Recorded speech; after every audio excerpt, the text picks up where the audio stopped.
I'm going to record, especially since I know Narsim is going to be late. If I make mistakes, it's on the side of not recording and then having people say, hey, where's the recording? Hey, Kartik. Is that Kartik? Wow, you guys are here. Awesome. So just, well, maybe I won't record. That's a mistake. I was just talking about how every time I think I don't have to record, then we talk about something really interesting, and I wish that it was available for everyone else. So, and Chris can't be here because he's traveling. So I'll use him as the excuse. Yeah, just wanted to kick off with what you're reflecting on for the new year. Doesn't have to be a New Year's resolution. It can be. And we will go in order of birthday. Who has a January birthday? Nobody? Ellison. Yeah, you get to be first. Okay. Hold on. I did not know your birthday was in January. I don't tell people when my birthday. But my son is here. He's like, Mom, why aren't you raising your hand? Okay, I'm gonna ask your son for information. No. Hey, Rowan, good job there. Tell us the truth. Don't tell them my birthday. No. I'm gonna keep it private because I love my mom. Thank you. Okay, you're learning, but now I know who the source is. Okay. There are some knowledge. Okay, I'll give you extra treats. So I was looking just because I do some reflections at the turn of the year, and I'd rather reflect on that. Oh,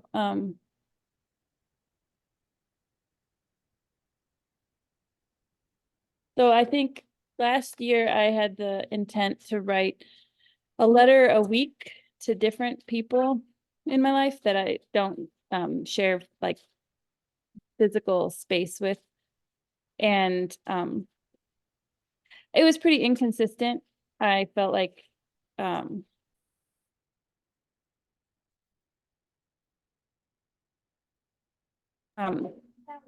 so I picked one friend who's one of my closest friends from graduate school, and my intent's to write just her a letter a week.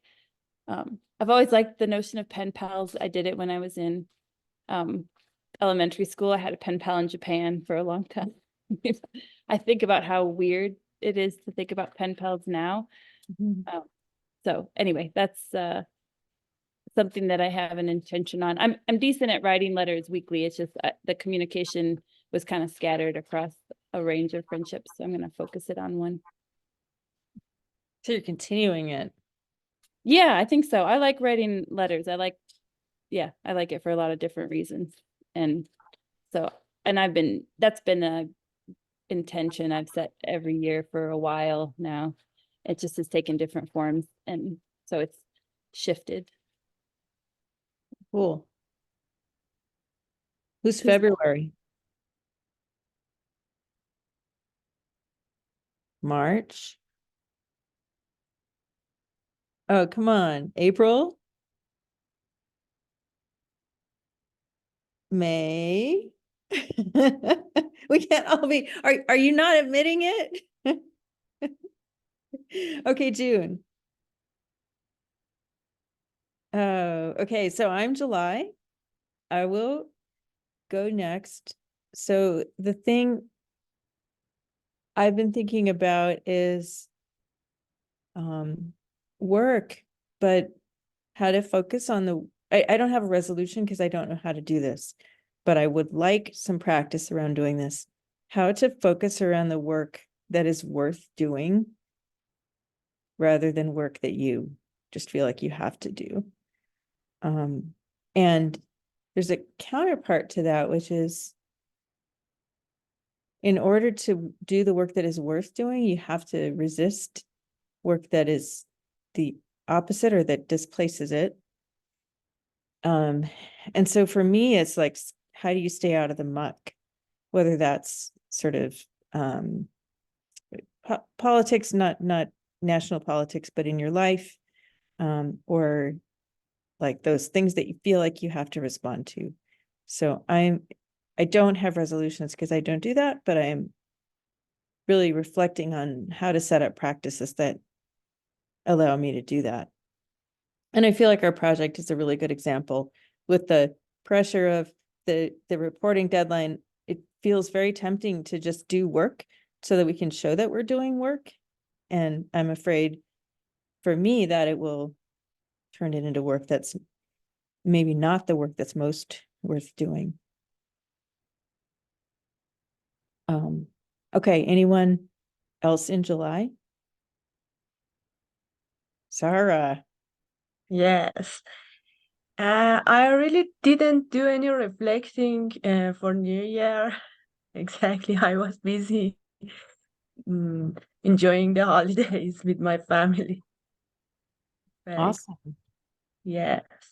And this is my first Gregorian New Year because at home our New Year is 3 months later. It's in April. We have Nowruz.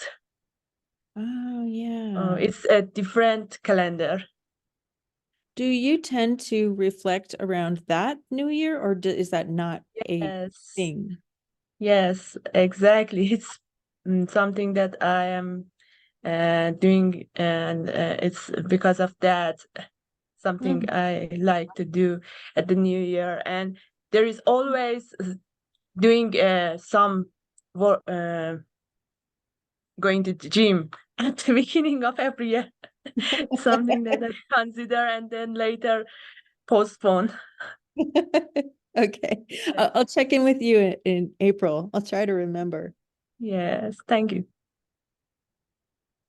Okay, who's August? I am.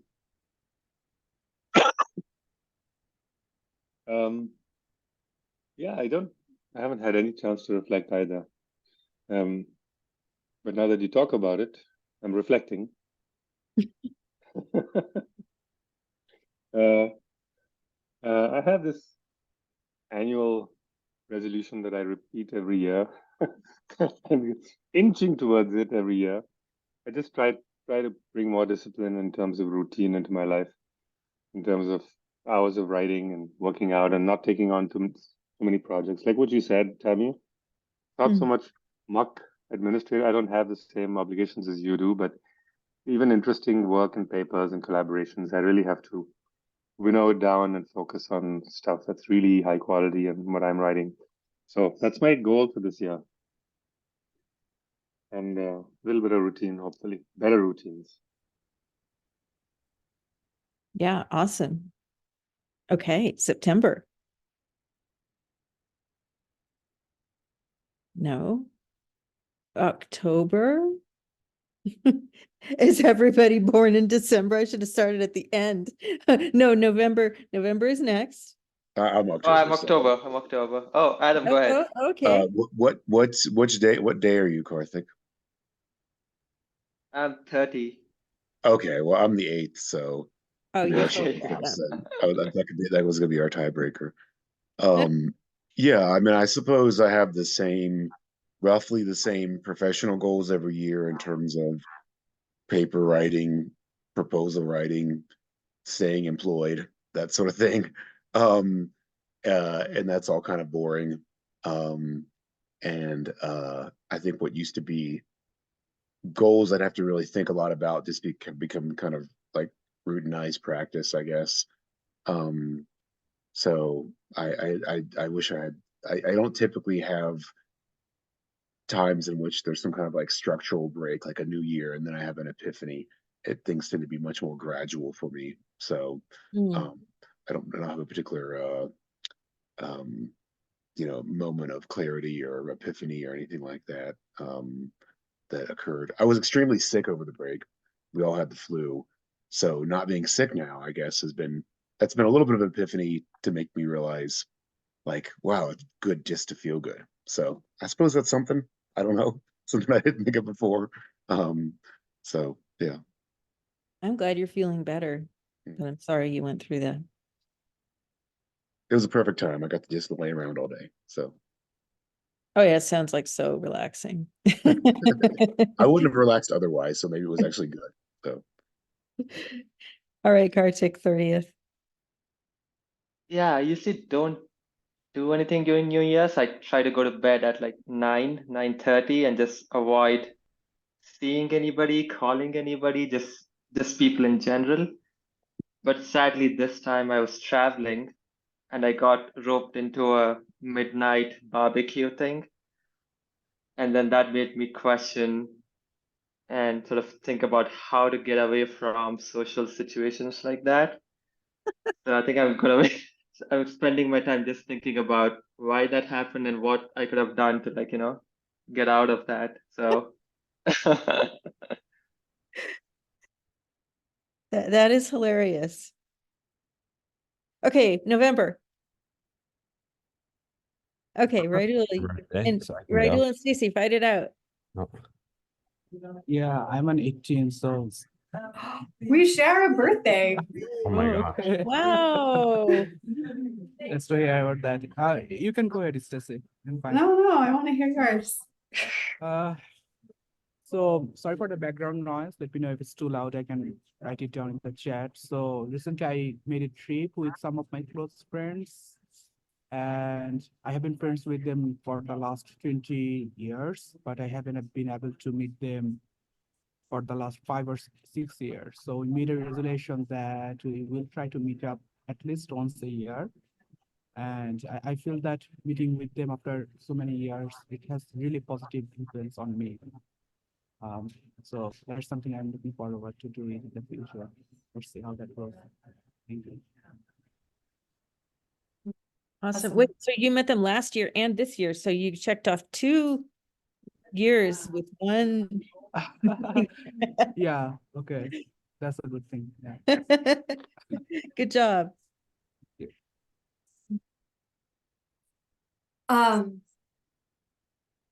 So let's see. So I have no voice. I've been sick for the last 12 days. Oh. And break has sucked. So aside health and being healthy aside as a goal, I found myself last year with just too many competing priorities, not just work, but between organizations. And I mean, I've talked about sailing before and other things. So this year I really want to work on simplifying. And it would be great not to have like multiple nights a week where you're deciding, are you going to do this? Or are you going to do this? Are you going to go here? Or are you going to go here? Are you going to go to this meeting? Or are you going to go to this meeting?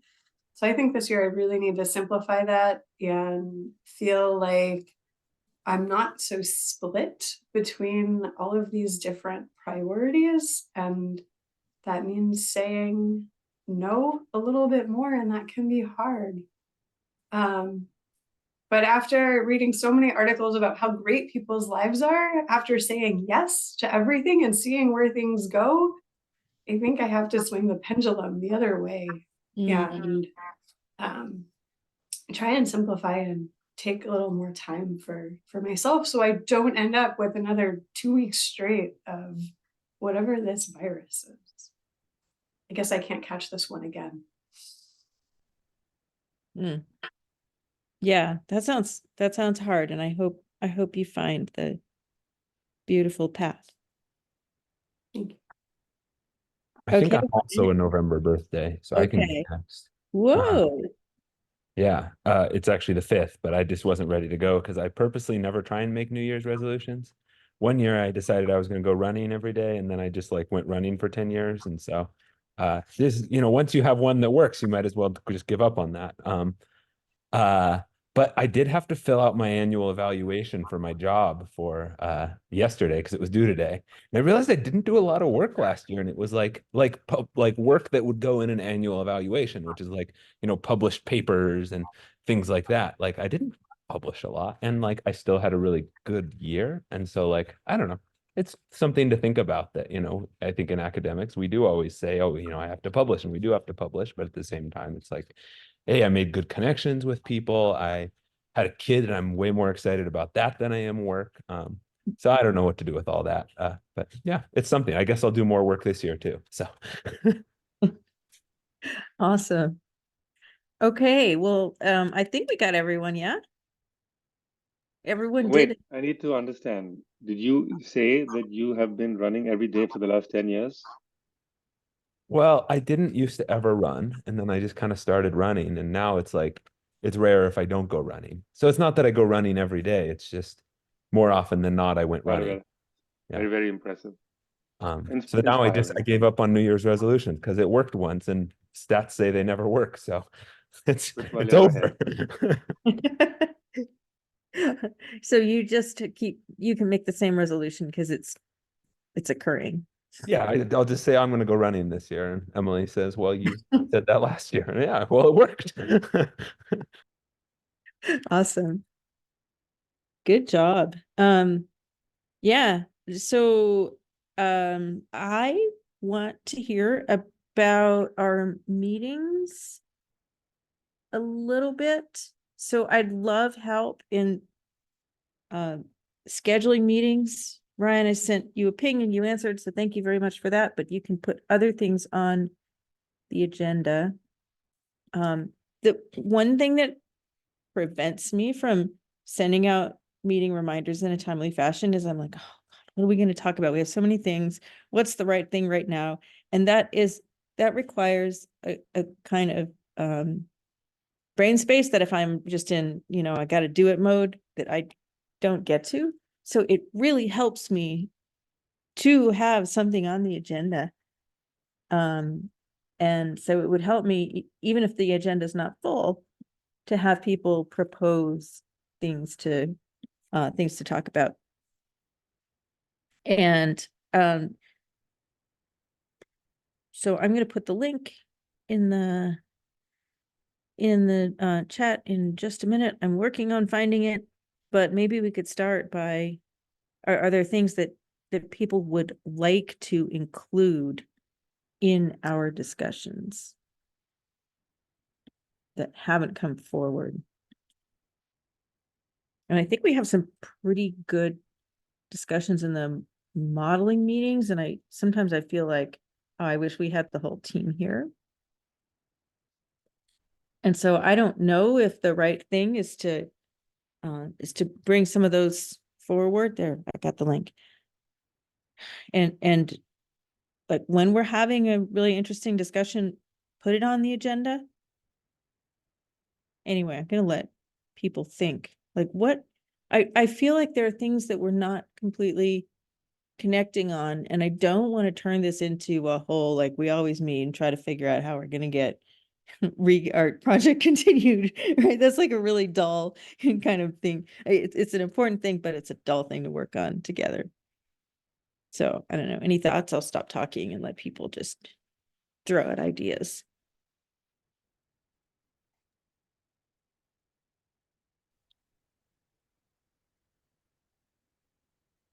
I guess I wanted to raise a not tangential, related question, but not exactly an answer to your question. You're asking about content, agenda items, right? To include. Mm-hmm. I mean, I'm just wondering about having more, now that we're totally into product mode, to developing our products and moving forward, if we just try to focus on, we may have theme oriented or smaller group discussions for furthering our work or products. And I'm wondering if we should meet less frequently as a full group, or only when someone has something they want to, put on the agenda. And if there isn't anything, we don't have that meeting. Yeah. So I have an opinion about that. Curious if other people do before I react. And I was going to suggest this for the modeling meeting too, Tammy, that we meet bi-weekly instead. But anyway, yeah.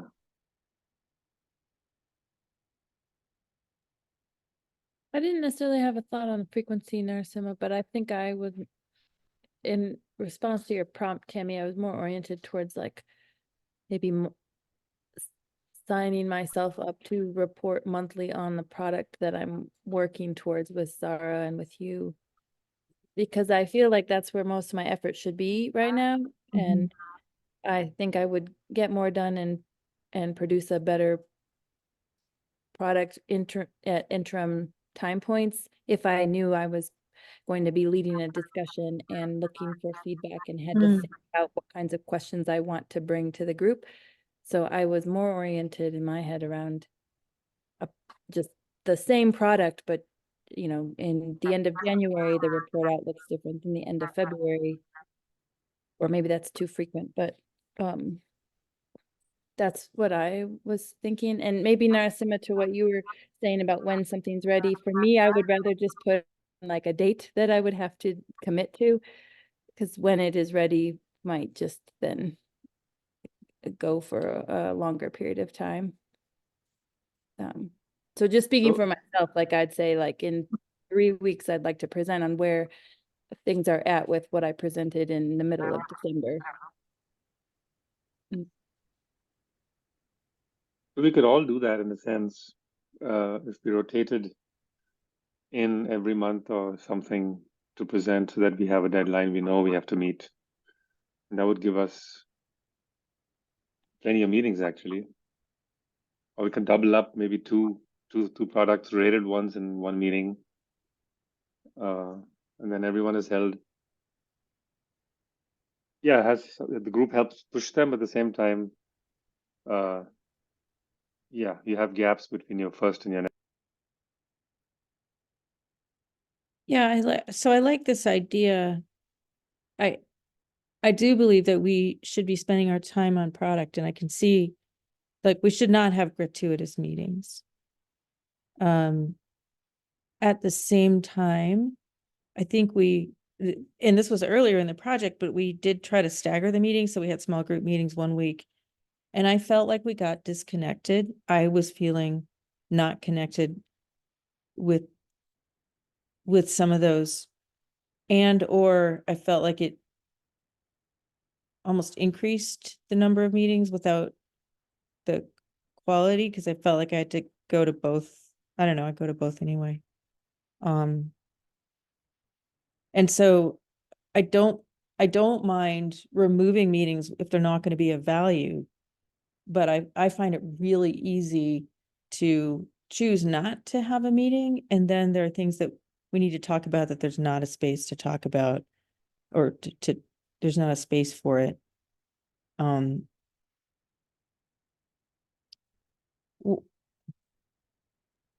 What about, sorry, I'm jumping in because one thought that came to mind is if like we, at least for my part, if I were to say, oh, I want to present the last meeting in January, which is kind of when I would like to put myself on the schedule for a next update, but limited to just a half an hour discussion. So like I plan for presenting a product, asking questions, and at the discussion at the half hour, and then we can either end the meeting because there's no other content, but it preserves some time for discussions that aren't maybe closely enough related to a product that's how they fit in. Anyway, I don't know. I'm brainstorming out loud. I'm just counting. We have 11 meetings from starting the next one through the end of March. And so if you have, it's almost like 3 months. So if you had 3 groups presenting thrice, that's already 9 meetings out of the 11. Yeah. So it's not, I don't think it's a problem that we're not meeting, except just we're more targeted about organizing the meetings around specific products and discussions. Yeah, this is a great idea. Yeah. Okay. It's a So disadvantage for those who go early because the next week who's ready to, but I can put myself out there because I think it'll accept. I have before we start teaching, I know I just presented December 15th. If somebody else wanted to go, that's fine. But I think if we're just it would force progress, which is sort of what I need. yeah, So, Why don't we, I'm gonna suggest that everyone put themselves on the calendar for when you think you can do your next report. Chris already chose the 19th to report. I hope that's okay, Ryan. We'll record it. Ellison, I can put you on the last week of January and bump you. I'm talking to Ryan and Paul about discussing governance. I'd like to put Sarah Rydul and myself on for the things that we've been working on, like as a group. And so maybe that could be in early February. And I want to leave a couple of times open just because we have things we need to talk about. We haven't gone back and looped Stacy in to say, like, hey, how might we want to use community input? How are we gonna re-envision that? Kartik, I think you've taken a lion's share of meetings. So I feel like I might not put you on the spot yet, but maybe bring some of our things forward. And I think Allison and I are going to be planning participatory system mapping activities, so we can put those on as well. So I'm happy with that idea. And yeah. I would Nurse- volunteer Christina and Shangwei. You know, if we're going to move forward with Shangwei, he's going to visit Yale, and we're setting up for him to continue this NEMS examination. Mhm. So happy to put those together in one meeting. Mhm. And then I would go myself in my review paper, but not quite yet, a little bit later. So Yeah, so I feel like some of the modeling meeting content we have really should be with the whole group. yeah, sure. We started, and I'm happy to, I'd be more happy to have the modeling meetings, we just say there's not a thing to talk about this week. In the very beginning, I was using those meetings as like working sessions. And so I really like working sessions also. I've had a couple of those with Ellison, writing sessions. And so I agree that we can transfer or move to more of a product oriented meeting. Like, if we don't have anything to do, let's just sit there and write or work on something together when we have the time together.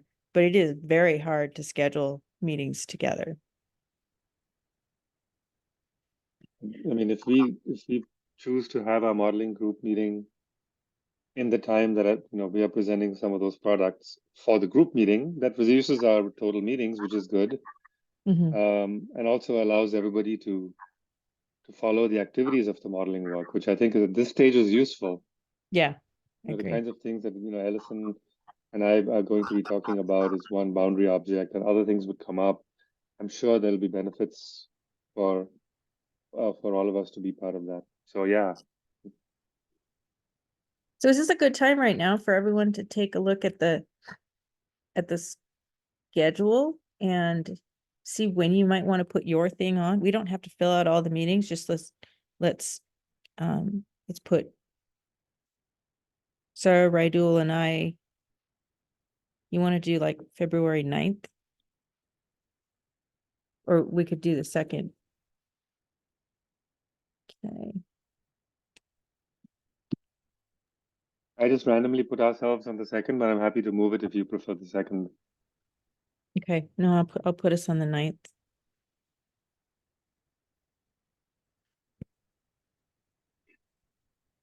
And then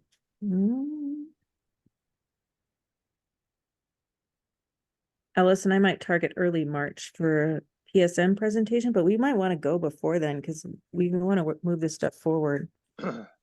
I'd be fine with, is it, sorry, I was looking at my calendar, not the, maybe, yeah, whenever you think would be good.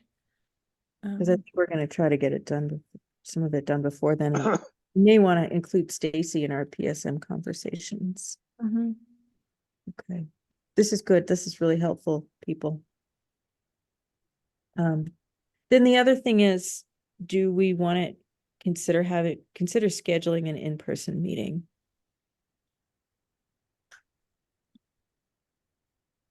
And I really- would think of it as a working product focused meeting, but things that we can do together. You're gonna say, Narasimha? Yeah, so yeah, I totally agree. I think we should do that. I do think it should be slightly in a later stage when not when we're done, obviously, but when we're far along enough that we can really start to brainstorm the connections and how we want to see the product being put forward. But we have enough content, each of us, to have something to work with. I just feel it'll be much more productive at a slightly later stage. We can start to think about crafting this joint presentation. Mm-hmm. Yeah, sometime in well, I don't know when people's semester finishes. I think our finals week is that second week of May. Yeah, the last day of classes is May 3rd. And then the finals week is the week after. And then grades are due the 16th. Same for us, so that works. So possibly the week after that. Yeah, like the week of the 19th, the 25th, you mean? Uh, Or do you mean the week of the 12th? the week of, but that's the Monday. Or 13th is a Monday. Of May, Monday the 13th. Yeah, something like that. So let me think about that, but I think it's a good time to target because it would also allow us to do kind of final work on the presentations we have to give, and that's what we're going to discuss next. When's So the actual presentation that we have? I mean, we have to submit a video at when exactly? So Do you there, remember? the email that I sent today, at the bottom of the email that I sent, there's a bunch of dates there. Okay. And I don't remember what they are. So I have to, I run a summer research program for undergrads. And so the very last week of May is when we have to do all our onboarding. So that makes that a hard week for me to focus on another thing because things always go wrong. And there's craziness at the last minute. So, and then, yeah, we'll work it out. It would be, I think, only a couple of days. So I will, but let's think about that mid-May. Is that currently possibly workable for everyone? Yes. Good timing. Given 10th June is the deadline for submitting the video. Sorry, We have to submit the video by 10th June. 10th June, yeah, okay. So that's a good time. Having a month to figure out after we meet is a good time. So to me, is a good timing. I understand. Yeah, that seems good. Okay. And then that's a great segue into the last thing I want to talk about. So a few things about the email that I sent today, which contains the email from our NSF program manager. First is, as I said before, I really don't want to have this as a focus. I want to punch past the goal. I want us, we do have to deliver what I consider to be an intermediate product. Hedging our bets, it would be wise to say, oh, what if this is actually our final product? But I think that I don't want us to get too much into short-term thinking. And yet at the same time, I want us to be able to deliver. So I want us to be thinking about, what does success look like in this space? What do we feel limited by? And how can we get past the limitations in terms of this idea of scenarios, bringing forward the importance of well-being and of the perceptions of the affected people. I really want us to focus on what's missing and how we're going to dig into bringing it forward. Because if we, yeah, I don't want to respond only to the need for product. And so it's a kind of a fine line to walk, but I hope we can try to walk it. And so that's what I mean by like aim past the goal, is we should be thinking about what does it really look like to transform a space? And then along the way, how can we demonstrate that we are doing so? But the other thing in contrast is I don't want us to be, at the beginning of May going, oh crap, we got to do a video and a report, which is usually what I do with the final report or an annual report, like, oh, better say what I did. And so I think we'll be a lot happier if you have your bit or your presentation of the final report or the intermediate report now, or what would you say in a video? And to the extent that it can be recorded as part of, say, a presentation to the group beforehand, so that we're creating those things as we go along, I think we'll be less stressed and a lot happier too. So I kind of want you all to be thinking like, oh yeah, this is a thing I'd tell somebody else, right? Like as in a conference presentation, but also, kind of self-documenting as you're going along. So I don't know, thoughts on that?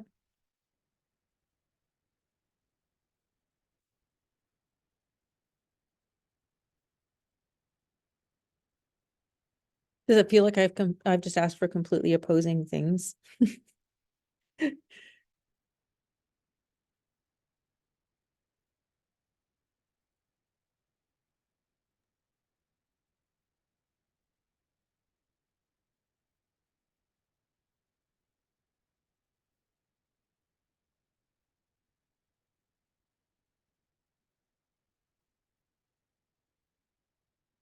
I'm kind of going back and forth, if there's a tension or not between having something completed and, as you're saying, thinking forward to how we're pushing the field. I do think maybe it isn't so disconnected, because if you're far enough along in the product, thinking about where it's leading and how it's contributing, even if the product is not done, but we should still have a vision for where we're going with it and what we need to do next if it's not complete, or even if it is complete. So I think we should think about both at the same time. Mhm. So yeah, I think it's useful to think along those lines that you're saying.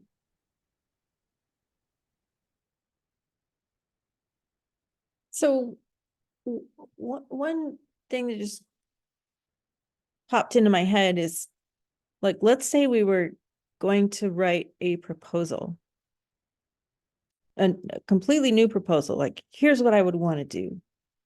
Here's a thing that I think would be really fun, interesting, and valuable. What would that be? Because right now we're supported by this project to create the seeds for the next one. Whether those seeds happen to be a re-support of this project, or whether we pivot a bit and go do the next thing, I might encourage us to look at this project as building.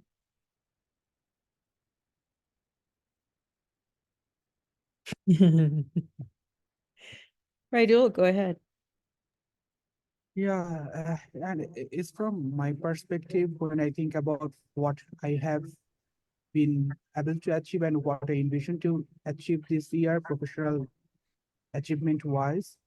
I'm pretty confident that we should have a working ABM model focusing on occupant and building at least. And I used to do for my PhD research have some like animation showing that, okay, this is the occupant, this is the building, this is how the decision making process looks like, this is the adoption process, that I think that I can also do that for this postdoc position, but what I am thinking future wise, and I feel that's a really great barrier to address in this energy transition modeling, is having that government and contractor is kind of a really black box for me. Having that discussion with all and visualize for future product, that's something I'm looking forward out of this position. Mhm. We have talked about this before, having Ryan and Paul contribute to us discussion wise and outline what does it look like agent wise. Nobody has tried to do it before. So I was also thinking in line what Narsima was trying to say is that having a very immediate product vision and also kind of a long-term vision. What do I want to do in this kind of energy transition modeling?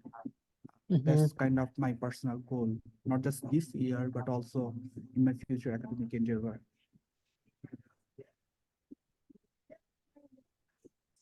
Yeah, and I think something you said yesterday or when we met, Raidul, was trying to have this work be general, almost. What was the word you used?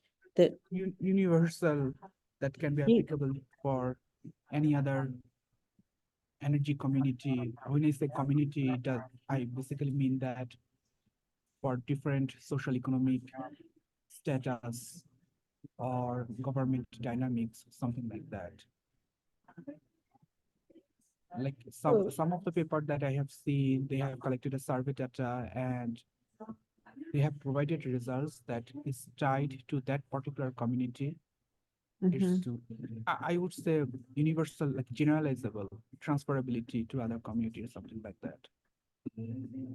And I think it's um this notion of transferability is something that we've been fighting with and that we've brought up, but I think it's something we want to bring forward as part of what we're thinking of in terms of convergence. Because convergence to me seems to be limited by this notion of like, okay, now I'm going to do survey, then I'll put it in the model, and then here's my little product.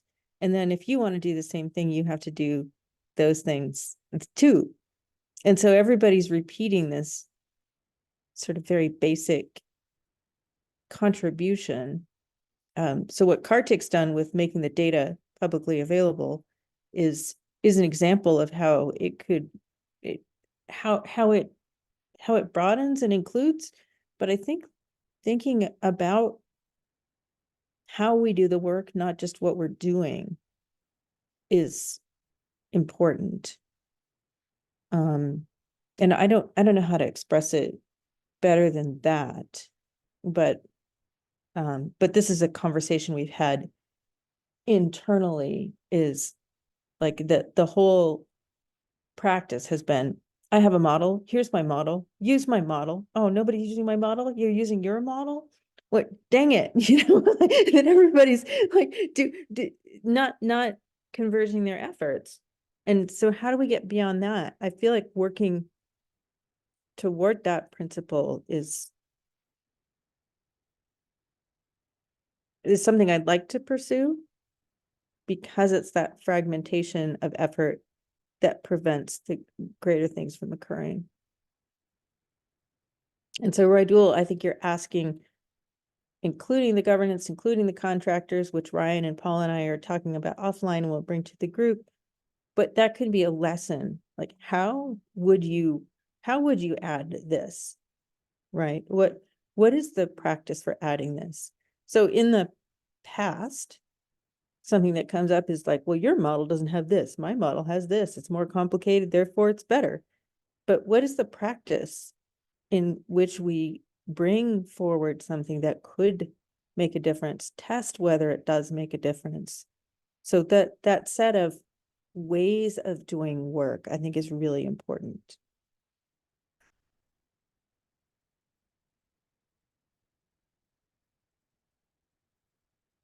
I mean, likewise with so Narasim is saying a big new survey, but yes, and what is the way in which we do things, in which we recognize based on a series of inquiries that knowledge is missing, pursue the most important knowledge, the most missing but potentially relevant questions, and then bring them in. So that loop, how do we do that? Yeah, Ryan, you don't have to raise your hand. Well, I had one idea I wanted to bounce off to people, just like have people think about it. As I was digging into governance stuff, one of the things I ran into was firms were arguing that DOE and EPA shouldn't like put tighter restrictions on non-condensing furnaces because being able to install them contributed to well-being for low-income families. That to me is really interesting because it's an argument that actually like using less efficient technology is going to enhance well-being for some of our communities, which is something we didn't consider at all in our proposal. We wrote about, oh, we think heat pumps and improved efficiency and better windows and insulation is going to be good for people, not the other side of that story. And so like it's something I've been thinking about looking at as I look at that Denver data, like, is there a story there as well that's essentially the flip side, that like there are people who it is going to enhance their well-being to put in these things that we would see as outdated. And we didn't actually say that in the proposal, Ryan. We just said we were going to look at overall well-being, and that's part of the reason why that we have a very technologically based notion of progress. But sometimes a step forward in technology may not contribute to overall well-being. I don't know how to express that. Allison's going to save us. Yeah. But I agree that it's exactly those trade-offs that I'd like to be able to discuss explicitly.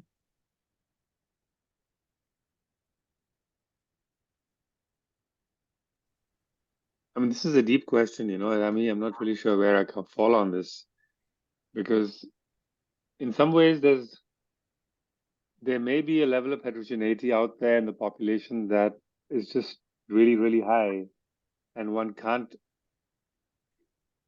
generalize to all of the people because we just have to, I mean, we just don't know how different people are thinking about their own situations. And so it's not just a failure in the process that people are looking at different places. It's just that you have to look at each place with enough attention to it and context. And maybe you can't develop a generalized model, you know, it may not even be possible. So, but there's obviously at some level of abstraction, there is the possibility to generalize. So it's a deep question. I'm not really sure. It'll be nice if we have some kind of story about that as to where we have been able to create a process that allows us to create much more universal kind of learnings, while at the same time understanding the limits of that given the inherent heterogeneity that might be out there. And context, like Ryan's point might be reason that those particular low-tech stuff is good for people is because of the policy context in which we exist. But if you had a different policy context, you may have a different answer.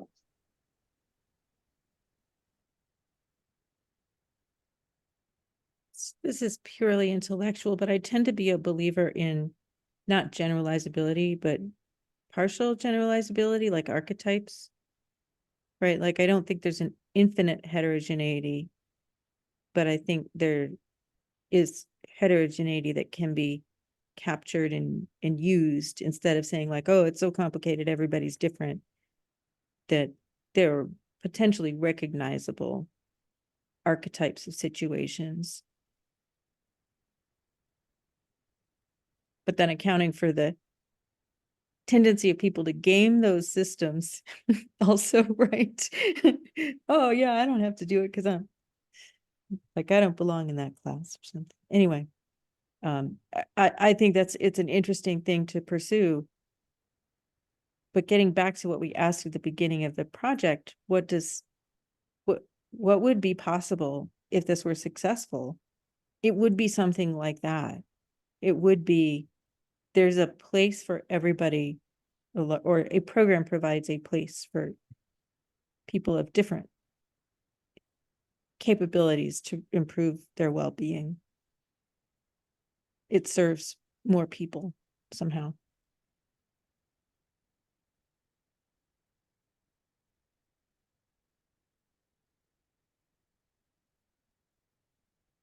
You have a thought, Allison? No, I think I'm just thinking about this. One of the same problems that happens in household cooking.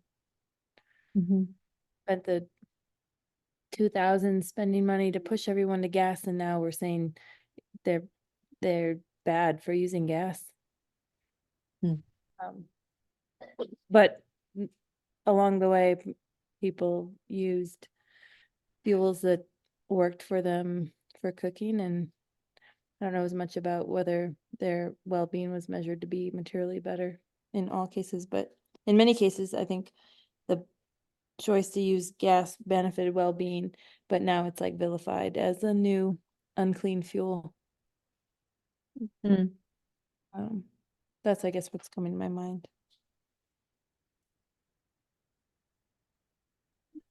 I mean, in the case of cooking fuels, I also wonder, I mean, it could be that in all those generations of cooking technologies, people still thought about well-being the same way.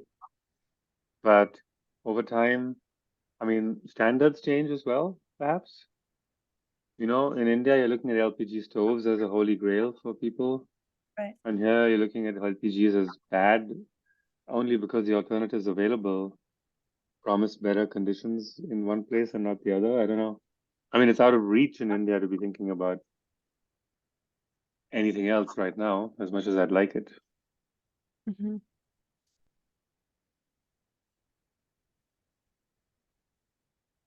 Yeah. Anyway.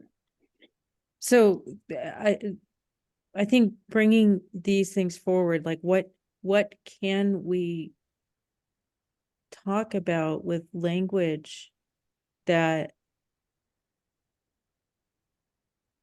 different policy discussions and groups and the, you know, sort of intellectual level, but that actually represents the interests and the potential improvement in well-being. You know, it's that bridge between like, people say this would be truly good for them, and then we are able to represent what is good about it somehow in a way that brings it forward to the discussion when it's previously been missed. I feel like that's important. So thanks for bringing that up, Brian. Actually, if I may, just one comment on this. I also feel that we've been talking about well-being. So I think I've said this before, where well-being so in abstract terms, but in the context of our particular program, I think, you know, specifically what aspects of well-being are we talking about that are implicated? You know, and I'm hoping in discussing with Allison, you know, what we find from the field studies, for example, that comes up that we are finding is not present in the other communities, but it can't be so. It's a limited set of things that could potentially be impacted. I mean, I can't imagine.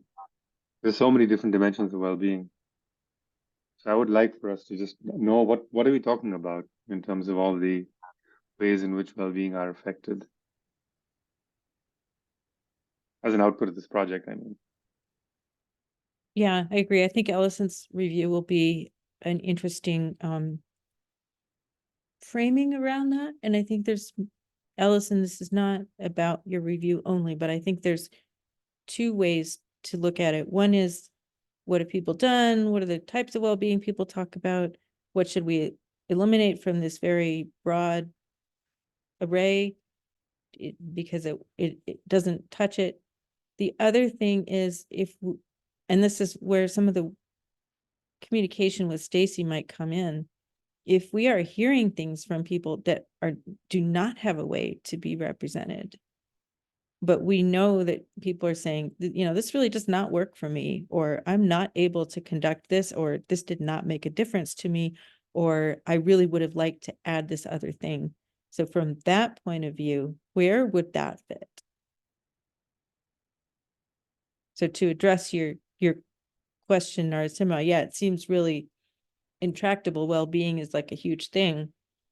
We are going to need to focus, and what are the tools that we're going to use to focus?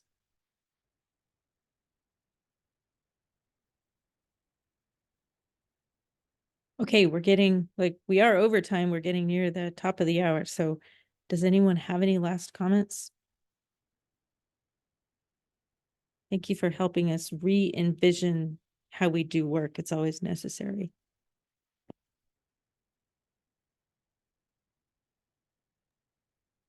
Great. Thank you, everyone. Thank you. Bye-bye. Bye.